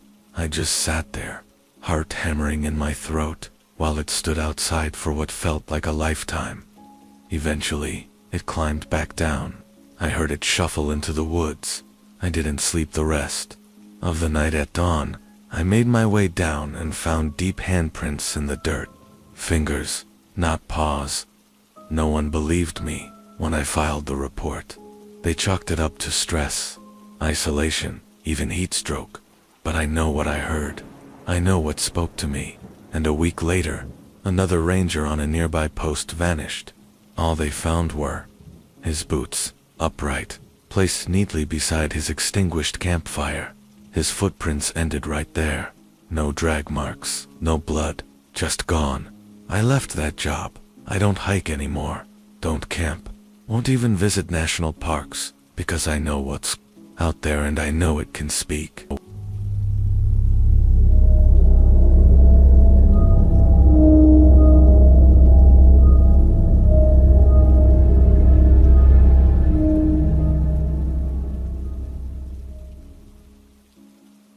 I never thought the thing lurking in the pines would change my life forever. I was just a man who wanted one last escape, a chance to find some peace after my world fell apart. But what I found was something else entirely. My name is Avery Clark. I'm 38 now, a former city cop turned wilderness guide. I grew up in Northern California, near the foothills where stories of Bigfoot were part of the local folklore, mostly dismissed as jokes or campfire tales. But I knew the woods better than most. I'd spent years alone in them, tracking wildlife and guiding hunters. In late September 2023, after a messy divorce and a series of bad decisions, I decided to take a trip deep into the Mendocino National Forest. I needed to clear my head, to prove to myself I was still capable of something real. The plan was simple. 2 weeks camping alone near a place locals called The Hollow, a remote valley rumored to be a hotspot for sightings and strange occurrences. The first few days were quiet. The air was crisp, the sun filtering through the giant pines. I set up camp near a stream, a perfect spot for wildlife and solitude. At night, I'd hear the usual sounds: owls hooting, the rustle of squirrels, distant howls from coyotes. But on day 4, something changed. I woke up before dawn to a deep, low growl. It wasn't like any animal I'd heard before, too guttural, too human. I grabbed my flashlight and stepped outside. The forest was shrouded in fog, the beam slicing through the thick mist. I scanned the trees, but saw nothing. Later, I found huge footprints pressed into the soft mud near the creek. They were enormous, at least 18 inches long, with a wide, rounded shape and 5 distinct toes. No claws, I told myself it was probably a bear or an elk, but the shape didn't match anything I'd seen. That night, the growls returned, closer and more frequent. I didn't sleep. I kept my gun nearby, though I didn't want to believe I'd ever have to use it. The next morning, I discovered something chilling. Scratches on the outside of my tent, long deep gouges, as if something had tried to tear through the fabric. I checked my camera traps. Several had been knocked down, torn apart. The forest felt alive in a way that was no longer comforting. By day 7, I was on edge. I began hearing footsteps circling the camp at night, heavy, deliberate, not animal, but not quite human. It was stalking me. One evening, I caught movement in the shadows, a hulking figure, standing upright, covered in dark fur. Its eyes reflected the moonlight, amber and intelligent. It didn't run. It watched. I froze, heart pounding. The gun useless in my trembling hands, it let out a low roar that echoed through the valley. After that, the nights grew worse. The growls became screams, long mournful howls that sounded like pain and rage. The ground trembled beneath me. I felt like I was being hunted. On the 10th day, I woke to find my camp destroyed, my supplies gone, the fire cold. I knew then I wasn't alone. I packed up immediately and tried to hike out, but the forest had changed. Trails I'd marked were gone. Trees I remembered were missing or twisted.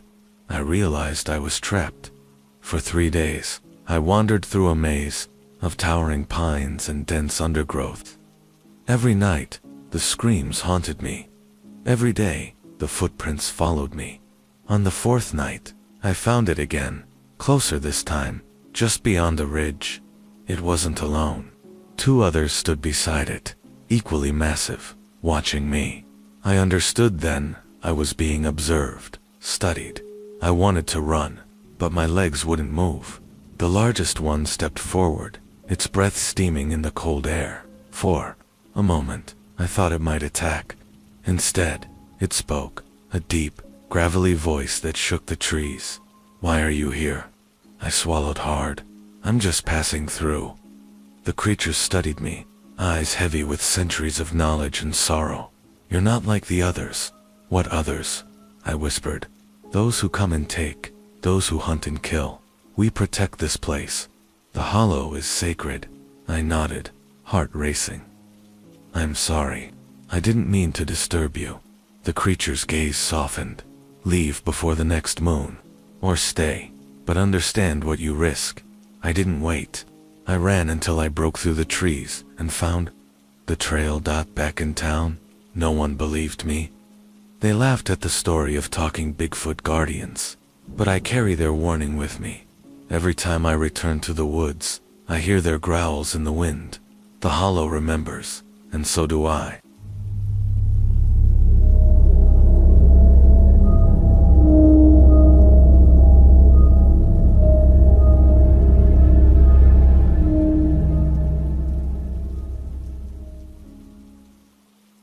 I never believed in the woods being alive, not in the way some people talk about, with spirits or monsters lurking behind every tree. I thought that was just stories, campfire nonsense to scare kids. But the summer of 1997 changed all that, for me, and I'm still trying to make sense of what happened in those mountains. My name is Lucas Harding, and I was 10 years old that summer. My family took a trip to Mount Rainier National Park, a place we'd visited a handful of times before, but that year, things were different. We pitched our tent at a small campground called Silver Creek, a quiet, out of the way spot nestled deep in the forest, far from the main tourist trails. The trees there were massive, ancient firs and cedars that stretched toward the sky, their branches thick enough to blot out the sun even at midday. It was beautiful and intimidating all at once. I was restless from the moment we arrived. My parents set up the tent, unpacked the food, and told me to stay close, but I wanted to explore. I wandered down the creek, skimming stones and watching the sunlight dance on the water. The air smelled like pine and damp earth. On the second day, I noticed something strange while hiking a little way off the trail. There were footprints, enormous footprints, pressed deep into the muddy ground near the water's edge. At first I thought they might belong to a bear or some other large animal, but these were different. The shape was unmistakably humanoid, with long toes and a wide pad. They were too big to be my own or anyone else's. Curious, I followed them. Upstream, the prints led to a small clearing where the undergrowth was trampled flat. At the center lay a roughly constructed campfire, cold and long abandoned. Scattered around were bits of torn fabric and some broken pieces of what looked like a battered backpack. It gave me a chill. I told my parents when we got back, but they laughed it off, saying maybe someone else had camped there recently. That night, I had nightmares. In them, I was lost in the woods, running through shadowy trees, with heavy footsteps pounding behind me. I woke up gasping, feeling watched even inside the safety of our tent. On the third day, I decided to go back to the clearing. This time, I found fresh prints, similar to the ones I'd seen, but smaller, and they weren't alone. There were also deep gouges, scratched into the bark of several trees. Crude markings that looked almost like a warning. I felt like I was being followed, though I never saw anything. The forest was silent in a way that unsettled me, as if it was holding its breath. That afternoon, I lost track of time. I wandered farther than before, chasing the prints and the strange markings. Before I knew it, I was off the trail and surrounded by dense trees and brambles. I tried to retrace my steps, but everything looked unfamiliar. The creek was gone. The trees seemed endless. I realized I was lost. I called for my parents, but my voice was swallowed by the vast forest. Hours passed, or maybe minutes. I couldn't tell. My legs ached, my throat was dry, and fear started creeping in. Then, I heard it. A low guttural sound, a growl, close by. I froze. The branches rustled. Something heavy moved in the shadows, just beyond sight. I ran. I don't remember much after that. Just stumbling through the woods, crying, calling for help, the feeling of eyes boring into my back. Eventually, I collapsed near a fallen tree, exhausted and scared. Somewhere in the distance, I heard a voice. Not my parents, but a whisper, soft and urgent, calling my name. When I woke up, I was back at the campsite. My parents were frantic, tears in their eyes. They said I'd been missing for 3 days. I had no memory of where I'd been.